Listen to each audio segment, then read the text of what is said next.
rendons grâce. Nous savons, Seigneur, que tu es au milieu de nous. Seigneur, interviens dans les cœurs. Nous savons que le cœur le plus dur, face à la croix, Seigneur, il ne peut rien faire. Seigneur, nous te louons, nous te bénissons pour ton serviteur, qu'il soit ce canal de bénédiction. Tu le bénis pour nous ce soir. À ton nom soit toute la gloire. Amen, Jésus.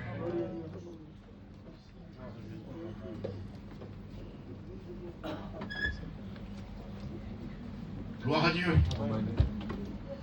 Nous sommes bien ce soir dans la présence de Dieu. Que Dieu soit béni.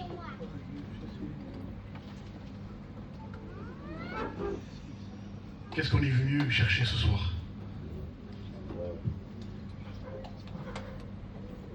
Bien sûr qu'il y en a qui viennent ici pour éviter un enfer, et il y en a au ciel. Ça se comprend, c'est légitime, c'est normal, je dirais. Mais je crois que l'évangile, c'est plus que ça. Je crois que l'évangile, c'est quand on commence à le rencontrer à lui. C'est pas simplement pour éviter l'enfer et aller au ciel, mais quand on commence à le rencontrer, à le découvrir plutôt, à le découvrir, eh bien l'évangile doit nous pousser à l'aimer. Si c'est pas pour l'aimer, je couperai une place ici depuis des années, et vous savez, tout ce qui est fait après sans amour, ça ne tient pas. Un foyer qui reste ensemble pendant des années, et que l'être humain, l'homme n'est pas intentionné avec sa compagne, et vice-versa, la compagne avec son mari. Si, ils restent ensemble pour les enfants, personne ne voit rien. Mais à l'intérieur du foyer, tout est brisé, tout est cassé. Si ce n'est pas motivé par l'amour, il n'y a rien qui tient. Et si on occupe une chaise pour éviter un enfer et pour aller au ciel, eh bien je dirais que ça ne tiendra pas. Ça ne peut pas tenir. Et je crois que le Seigneur vous le met devant l'évidence ce soir, à chacun d'entre nous, à nos amis qui sont là et à nous chrétiens aussi. Le Seigneur veut qu'on se pose des bonnes questions. Et je crois que tu es au bon endroit, parce qu'il n'est pas venu pour te pointer du doigt. Il veut qu'on se pose des bonnes questions pour nous dire qu'est-ce qu'on fait, où on va maintenant. Amen. J'aimerais lire avec vous un passage dans le livre des Proverbes. C'est dans Proverbe 20 et verset 24, il est écrit « C'est l'Éternel qui dirige les pas de l'homme. » Entre vous et moi, est-ce que c'est réellement ça? C'est l'Éternel qui dirige les pas de l'homme. Le frère a dit Amen. Si je m'arrêterais à ce verset-là, je pourrais dire Seigneur, mais les hommes dans la planète ne sont pas dirigés tous par toi? Oui ou non? Même nous, en tant qu'enfants de Dieu, Seigneur, nous ne sommes pas toujours dirigés par toi. Mais ça continue, il dit, mais l'homme, voilà, mais, il y a un mais l'homme peut-il comprendre sa voix? Avec un point d'interrogation. Mais l'homme peut-il comprendre sa voix? Quand il parle de l'homme, bien sûr, la femme est comprise aussi. Et ce soir, nous allons voir ensemble que le Seigneur nous appelle à réfléchir sur les choses de la vie. Vous savez que la vie passe très vite. Seigneur, eh bien, on a 20 ans et on se tourne et ça y est, on a 50 ans. Qu'est-ce qui s'est passé? Ça a passé très vite. Donc je crois que si la Bible donne un âge, 70 ans, 80 ans pour les plus robustes, cela nous doit faire réfléchir. Parce qu'on n'est pas éternel sur la terre. On vit comme si on serait éternel. On a des ambitions comme si on serait éternel. Mais on n'est pas éternel.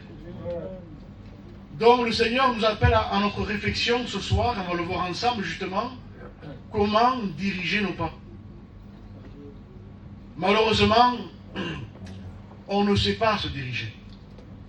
Dans le livre de Jérémie, il est écrit comme cela, « Je le sais, ô Éternel, la voix de l'homme n'est pas à son pouvoir. Et ce n'est pas à l'homme, quand il marche, à diriger ses pas. » C'est écrit comme ça, « Je le sais, ô Éternel, La voix de l'homme n'est pas son pouvoir. Vous voyez, l'être humain se croit maître de tout. Mais la Bible dira, même dans l'abondance, c'est pas mal l'abondance quand même. Hein, on a qu'à regarder la télévision, encore à 1 heure, je regardais les informations. Ce qui se passe là-bas à Gaza, c'est une catastrophe. La vérité, c'est quelque chose qu'on n'a jamais vu. La famine est en train de toucher les gens. Les gens sont avec des couteaux pour pouvoir prendre un peu de farine. Ça veut dire que si l'un prend la farine avant l'autre, il est capable de le planter. Vous vous rendez compte où on va? On va dans une catastrophe. Et la Bible dira, même dans l'abondance, la Bible, c'est pas moi qui le dis. Si c'est moi qui le dirais, tu pourrais douter, tu aurais raison de douter. Mais la Bible dit, même dans l'abondance, il ressemble à des morts. Seigneur Jésus, où on va? Ça veut dire que la voix de l'homme n'est pas en son pouvoir. Même si l'homme a des projets, même si l'homme a des ambitions, même si l'homme, la femme, voudrait devenir heureuse d'elle-même sur la terre, c'est impossible. Le mot heureux a du poids dans la parole de Dieu. Le mot heureux se trouve dans le psaume 32 qui dira « Heureux l'homme à qui le péché est pardonné. » C'est simple l'évangile. Oui, mais pasteur, c'est facile pour toi, tu le connais, il y a des années que tu marches avec lui, tu le connais, c'est facile pour toi de parler comme ça. Eh bien, à l'âge de 19 ans, quand je me suis converti, j'étais comme toi, et peut-être pire que toi. Donc c'est pour ça que ce soir, on n'est pas là pour se lancer des pierres en disant « Tu es pécheur, tu es privé de sa gloire », et c'est vrai qu'on est tous pécheurs et privés de sa gloire. Mais il y a une main tendue ce soir pour toi. Amen. Et le Seigneur voudrait te tendre la main encore une fois. Te dire, il y a encore une place à la croix pour toi. Amen. La voix de l'homme n'est pas en son pouvoir. Je le sais, ô Éternel. Et ce n'est pas l'homme à diriger ses pas quand il marche. Alors, quand je lis ce passage, je suis obligé de me souvenir d'une histoire dans la parole du Seigneur, où il est écrit qu'un homme descendit de Jérusalem à Jéricho. Et Jérusalem veut dire présence de Dieu, possession de la paix. Cet homme était dans la présence de Dieu. On va dire que c'est un chrétien. On va pouvoir dire aussi après que c'est un rétrograde. On peut le dire, puisqu'il est dans la présence de Dieu, mais il veut découvrir autre chose. Il veut diriger ses pas, lui. Et Dieu nous laisse faire. C'est pour ça que je vous ai dit au commencement, c'est l'Éternel qui dirige les pas de l'homme. Pas tout le temps, puisque là il dit que cet homme était dans la présence de Dieu et il veut descendre de Jérusalem à Jéricho. Jérusalem veut dire possession de la paix. Jéricho veut dire ville des palmiers, ville de la nuit. Donc cet homme, à son plein gré, a dirigé ses pas. Et Dieu laisse faire, et bingo. Il n'est pas comme un dictateur, le Seigneur. Il ne nous met pas un couteau à la gorge en disant « Obéis-moi, obéis-moi ». Non, il nous a créés libres. Fais ce que tu veux. C'est même écrit dans le livre de l'Ecclésiaste, au chapitre 12. « Jeune homme, réjouis-toi pendant les jours de ta jeunesse. Livre ton cœur à tout ce que tu voudras toi. » Vous voyez comment Dieu parle? Amen. Jeune homme, réjouis-toi pendant les jours de ta jeunesse. Amen. Livre ton cœur là où ce que tu voudras toi. Mais, il y a toujours un mais. Mais sache que pour tout cela, Dieu t'appellera en jugement. Ça veut dire que Dieu sait que dans notre jeunesse, il y a de la folie. Hein, Dieu le sait. Et là, on fait ce qu'on veut dans notre jeunesse. Même si on sent qu'il y a une autorité, les parents sont là pour brider, mais au bout d'un moment, on se livre. Oui ou non, on est comme ça. Amen. On veut connaître, on veut découvrir. Et Dieu nous laisse faire. Mais Dieu veut nous arrêter aussi au bout d'un moment. La Bible dira dans le livre dans les psaumes 46, verset 11, « Arrêtez-vous et sachez que je suis Dieu. » C'est-à-dire que Dieu voit ce que nous, on ne voit pas. Toi, tu vois demain ce que tu vas faire. Lui voit dans 1 an. Lui voit dans 10 ans. Il voit ce que toi, tu ne vois pas. Tout est devant nous, mais nous, on ne sait pas ce qu'il y a devant nous. Vous comprenez? Alors, comme Dieu nous aime, et qu'il voit ce que nous, on ne voit pas, alors il veut nous arrêter avant. Amen. Dans notre folie, dans notre marche, il veut nous arrêter avant. Parce que lui, il voit ce que nous, on ne voit pas. J'étais avec un cousin à moi, il est venu me voir, il y a une paire d'heures, il était à la maison, et il était en vacances du côté du Cap d'Agde là-bas, il est descendu, il repartait sur Grenoble, il s'est arrêté pour passer 1 heure avec moi. Et il nous racontait un petit peu ce qui se passe là-bas actuellement. Il me dit, c'est invivable mon cousin, je vais partir de là-bas. ça devient mais invivable. Ce que vous voyez ici de temps en temps, là-bas c'est au quotidien, c'est tous les jours. C'est une atmosphère ténébreuse. Les gens ne peuvent plus rester là-bas, tellement qu'il y a un poids de ténèbres, où le diable règne. Et vous croyez, vous pouvez être heureux, vous, comme ça? C'est impossible d'être heureux comme ça. Le seul moyen d'être heureux, c'est quand nos péchés sont pardonnés. Amen. Amen. Amen. Alors cet homme descend de Jérusalem à Jéricho, et Dieu le laisse faire. Fais ce que tu veux. Mais au bout d'un moment, la Bible déclare qu'il va tomber au milieu des brigands. Les brigands, dans la parole de Dieu, on va les symboliser comme les mauvais esprits, les brigands. Ceux qu'on ne voit pas nous, hein, on ne les voit pas dans les airs, et pourtant ils existent. Dieu, tu ne le vois pas, et pourtant il existe. Le diable, tu ne le vois pas, et pourtant il existe. Le bien existe, le mal aussi existe. La vie existe, la mort aussi elle existe. Vous comprenez que Dieu veut nous arrêter dans des choses que nous on ne voit pas devant nous. Dieu veut nous arrêter, mais non pas pour nous contraindre, non. Il ne veut pas nous arrêter pour nous mettre mal à l'aise, il veut nous arrêter parce qu'il voit ce que nous on ne voit pas. Il y a des choses que nous on ne voit pas, et il veut nous arrêter avant. Amen. Si Dieu n'aurait pas averti cet homme, mais qu'est-ce que tu fais? Tu es dans ma présence et tu descends. Mais qu'est-ce que tu fais déjà? Il ne montait pas, hein, il descendait. Parce que quand on prend la voie du péché, on ne monte pas, on descend. On s'avilit. La moralité commence à partir. La mentalité du bon gitan commence à se dissoudre. Ce qu'avant on condamnait, on commence à le trouver normal et logique. Mais pourquoi? Parce que le péché, eh bien, il déforme l'être humain. Amen. Le péché détruit la mentalité de l'homme. La Bible dira concernant le diable, il va l'appeler le Dieu de ce siècle.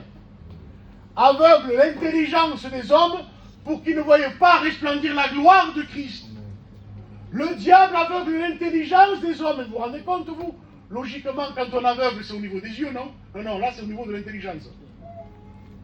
Et si je pose la question, mais j'étais bien dans la présence de Dieu, à Jérusalem, qu'est-ce que tu fais de descendre, mon ami?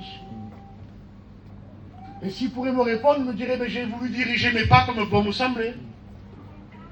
Et Dieu le sait faire. Et là, il tombe au milieu des brigands qui vont le rouer de coups. Ils vont le laisser à demi-mort. Ils vont le frapper. Le péché, mes amis, c'est une porte ouverte aux mauvais esprits. Qu'on le veuille ou qu'on ne le veuille pas. Dès le premier jour où Adam et Ève ont péché, ça a été une porte ouverte aux mauvais esprits. La Bible dira que Dieu cherchait Adam.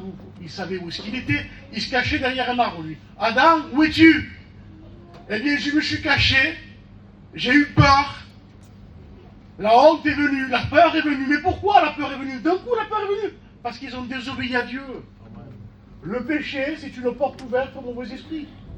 Cet homme a pris la décision de diriger ses pas. Et ce n'est pas à l'homme, quand il marche, à diriger ses pas. La voix de l'homme n'est pas son pouvoir. Il se croyait tout puissant, lui. Jérusalem, il était dans la présence de Dieu, il se croyait tout puissant. Mais quand on descend dans la direction du péché, je vous promets qu'on n'est pas tout puissant. On nous dépouille après. Les mauvais esprits nous dépouillent. La moralité, elle s'en va, elle se dissout. On essaye de garder les choses, on essaye de les garder, mais on sent qu'on combat. On sent presque que quand on va parler, les gens vont nous trouver pour des arriérés. Quand on fait valoir les choses de valeur, au jour d'aujourd'hui, quand on veut élever les choses de valeur, eh bien on est regardé comme des arriérés maintenant. Mais qu'est-ce qui s'est passé parmi même notre peuple? Si ça, c'est pas le péché qui a tout déformé. Mais la Bible dira que Dieu nous a créés à sa ressemblance. Amen. Amen. Donc le Seigneur ce soir veut qu'on revienne à sa ressemblance à lui. Amen. Que Dieu soit béni. Ils vont le frapper, le rouer de coups, le laisser à demi-mort. Et là, la religion est passée par là. Un sacrificateur passa et vit l'homme qui était par terre, à demi-mort par terre. Et la Bible dit que cet homme-là, quand il l'a vu, la religion, vous vous rendez compte, vous, la religion, vous allez dire, mais c'est bon, on va à l'église, ça me suffit. Non, c'est pas les murs qui vont te sauver. C'est pas le pasteur, les pasteurs qui vont te sauver. Même si on vous aime bien, hein. Mais avec tout l'amour que j'ai pour toi et tout le respect que j'ai pour toi, si un jour il vient à t'arriver quelque chose qu'on apprendrait, il est condamné, la médecine l'a abandonné, je vous promets, même si je t'aime bien, je ne donnerai pas mon fils pour toi. Je ne donnerai pas ma vie pour toi. Et je t'aime bien, hein. Mais lui, il a fait. Le Fils de Dieu, le Seigneur des Seigneurs, le Saint des Saints. Alléluia, que son nom soit béni, le Roi des Rois. Il a quitté son ciel de gloire. Il va dire au Père, Père, il est question de moi dans le rouleau du livre. Envoie-moi, forme-moi un corps pour faire, oh Dieu, ta volonté. Et Dieu l'a envoyé. Amen. Dieu l'a envoyé non pas avec des projets de vie, mais avec des projets de mort. Dieu le Père savait que son fils allait mourir à l'âge de 33 ans. Il le savait. Mais il fallait que Jésus vienne mourir. Et Dieu a envoyé son fils. Voyez la signature de l'amour de Dieu à votre égard. Moi, je ne l'aurais pas fait, mais lui l'a fait. Pendant qu'on vivait dans le péché. Il aurait pu écrire, bon, pendant que vous commencez à venir à lui, alors le Christ, quand il va voir que vous allez commencer à venir à lui, il va prendre la décision d'aller mourir sur une croix. Hein? Non, non, c'est pas ça. Pendant qu'on vivait dans le péché, qu'on faisait de lui aucun cas, cependant, Christ mourait pour nos péchés. Amen. Amen. C'est ça la valeur. C'est pas un amour en disant donnant, donnant, c'est pas ça Dieu. La religion, c'est donnant, donnant. Les hommes qu'on est là, c'est donnant, donnant. Mais Dieu, c'est pas donnant, donnant. C'est un amour à sens unique, lui. Il a offert son Fils. Car Dieu a tant aimé le monde qu'il a donné son Fils unique afin que quiconque croit en lui ne périsse point, mais qu'il ait la vie éternelle. La vie en Dieu. Il y en a qui croient que la vie éternelle commencera que dans le ciel, mais c'est pas ça. La vie éternelle commence à partir dès l'instant où on a accepté Jésus-Christ dans notre cœur. La vie éternelle commence même sur la terre. Parce que tu as une nouvelle vision après. Les choses anciennes sont passées. Tu as un nouveau langage. Je vous promets que c'est vrai. Ça n'a pas été une formation. Quand je me suis converti ici en 96, moi, ça n'a pas été le pasteur Pachal qui m'a formé pour devenir un chrétien. Heureusement. Parce qu'on est trop des imparfaits, nous. Si on formerait les gens, comprenez-le, qui seraient mal formés pour l'être. On est imparfaits. Vous comprenez ce que je veux dire? Je mets tout l'accent sur Dieu ce soir. Pour que vous arrêtez de droit à l'homme. Il est resté un an, il s'en va, dans 15 jours, un mois, il s'en va. Mais l'œuvre continue toujours. Amen. Parce qu'il faut que vous ayez les regards sur le Christ. Amen. Mais quand on commence à se décourager à l'extrême, ça voulait dire qu'on n'avait pas trop les regards sur Jésus. Bon, je sais que j'ai vécu ça. À l'époque, son père était pasteur dans un endroit, et j'étais resté avec lui pendant quelques temps. Et quand il nous a dit qu'il partait, c'est normal, c'est légitime. Qu'il y a une tristesse, un pincement dans le cœur. Mais après un découragement à l'extrême, non, c'est pas normal. C'est lui. Regardons toujours à lui. Il est le chef et le consommateur de notre foi. Amen. Et la religion est passée par là. Et il est resté à demi-mort. Hein. Et encore un autre religieux passe par là. La Bible dira qu'il y a eu un sacrificateur qui est passé et un lévite qui est passé aussi. Deux hommes religieux. Et ils ont fait de lui aucun cas. Il est toujours en train de mourir. Mais la Bible dira qu'il y a un samaritain. Logiquement, les samaritains, ce sont des gens qui ne sont pas trop cotés. Hein. Pas trop cotés à l'arbuse, on va dire. Les samaritains, ils sont un peu les gens qui sont un petit peu mis de côté. Hein, vous vous rappelez de la conversation qu'il y a le Christ avec la samaritaine. Eh bien, on voit que c'est deux mentalités différentes. Il n'y a rien à voir. Eh bien, la Bible dira que le samaritain, quand il a vu cet homme, il fut ému de compassion. Amen. Vous savez pourquoi on souffre? Parce qu'on ne se sent pas aimé. Je répète. Vous savez pourquoi l'être humain souffre? Parce qu'il ne se sent pas aimé. Réfléchis à ça. Si tu te sentirais aimé, tu souffrirais moins. Tu souffres parce que tu ne te sens pas aimé. Tu te sens seul. Alléluia. Le roi David va dire, l'Éternel est mon berger. Je ne manquerai de rien. Il me fait reposer. Il me dirige près des eaux paisibles. Pas le pasteur, c'est Dieu. Il restaure mon âme. Amen. On a besoin de se concentrer que sur Dieu. Bien sûr que les ministères sont menés à l'église pour l'édification du corps, pas de problème. Mais ayons les regards que sur lui. Regardez ces hommes-là, ces religieux. Ils n'ont fait aucun cas. Combien de fois tu as pu ressentir dans ton cœur de la blessure contre un pasteur? Combien de fois? Contre moi-même. Ça peut arriver. Parce que, mais vous savez, au commencement, ça me touchait moi. Maintenant, ça ne me touche plus. Parce que je suis convaincu de ce que je suis. Un imparfait. Avant, ça m'aurait touché dans mon orgueil. Hein. Ah, moi, on pense ça de moi. Mais alors, qui tu es, Jonathan, toi? Qui nous sommes, nous, Paul? Qui on est? Des serviteurs de Dieu. Avec des qualités, mais avec des défauts aussi. Et heureusement qu'on a des défauts. Au moins, ça nous humilie un peu plus. Parce que si on serait que dans les qualités, je vous promets que déjà qu'on est d'une nature, enfin la mienne, hein, orgueilleuse, on se prendrait pour l'apôtre Saint Paul. L'apôtre Saint Paul, il a les 5 ministères et les 9 dons. Dieu est obligé de lui laisser une écharpe dans la chair. Vous vous rendez compte comment Dieu connaît l'homme? Il a les 5 ministères et les 9 dons. Et à un moment donné, il a une infirmité dans son corps. Il va supplier Dieu, Seigneur, viens me guérir. Et Jésus lui dit, ma grâce te suffit. Car ma force s'accomplit dans ta faiblesse. Amen. Amen. Il est faible, l'être humain est faible. Et il a besoin d'un berger. Amen. Que Dieu soit béni. Amen. Et là, cet homme qui a demi-mort, le Samaritain, s'approche de lui. Il ne lui fait pas un reproche. Hein. Il lui dit pas, hé, mais tu étais dans la présence de Dieu. Pourquoi faire tes parties de la présence de Dieu, de l'Église, pour aller voir goûter dans le monde? Non, non, il ne fait aucun reproche. Il commence à se pencher sur son besoin. Il commence à lui verser de l'huile et du vin. Il commence à le soigner. Il commence à le monter sur sa monture. Et il l'amène à l'hôtellerie. Et quand il arrive à l'hôtellerie, il va voir l'homme, l'hôtelier va dire, écoutez, voilà 2 deniers.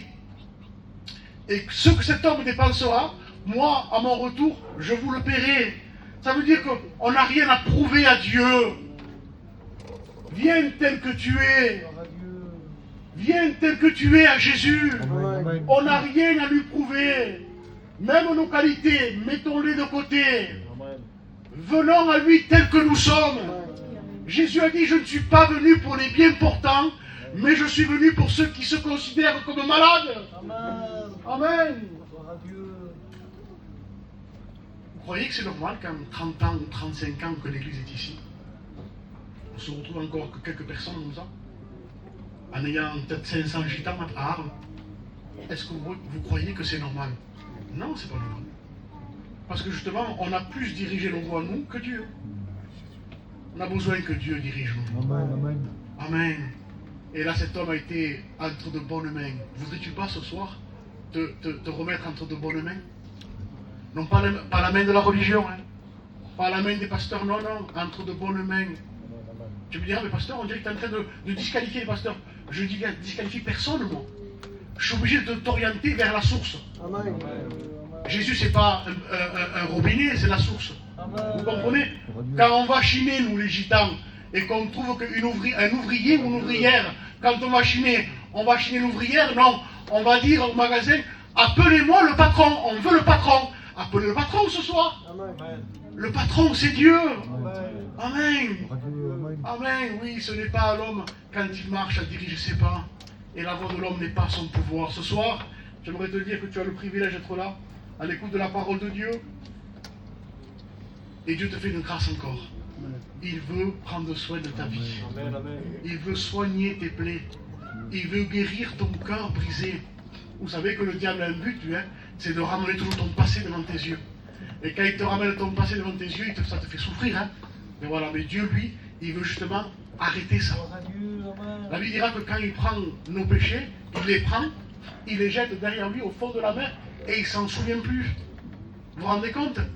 Il ne s'en souvient plus. Ah, remets ta vie entre les mains de Dieu. Tu seras gagnant. Tu seras gagnante. Je te promets que c'est vrai. Voulez-vous comprendre le Seigneur? Nous sommes devant toi, Seigneur. Nous avons réalisé ce soir qu'il y en a assez de venir simplement un petit canal, un petit ruisseau. Mais nous voulons aller à la source. Nous voulons désaltérer nos âmes, Seigneur. Nous avons compris qu'avec les années, Seigneur, nous avons besoin de réfléchir sur les choses. Réfléchir sur notre vie, Seigneur. Que ce n'est pas à nous à diriger nos pas. Que nous sommes malheureux quand on dirige nos pas. Toute la vie, tu as voulu régner dans le cœur de l'homme, toi, Seigneur. Ça a été ton but de régner. Seigneur, que nos amis qui sont là ce soir puissent réfléchir sur les choses. Tu as dit toi-même que celui qui réfléchit sur les choses trouve le bonheur. Seigneur, Seigneur, viens bénir ce soir. Accorde la guérison de l'écart. Accorde ta grâce, Seigneur. Nous t'en supplions que ton esprit se mouvoie dans les vies. Seigneur, dans le nom glorieux de Jésus-Christ, que le Saint-Esprit agisse puissamment dans les cœurs ce soir et fasse comprendre cette réalité, que si ce n'est pas toi qui diriges nos pas, Seigneur, nous sommes les hommes les plus malheureux de la terre.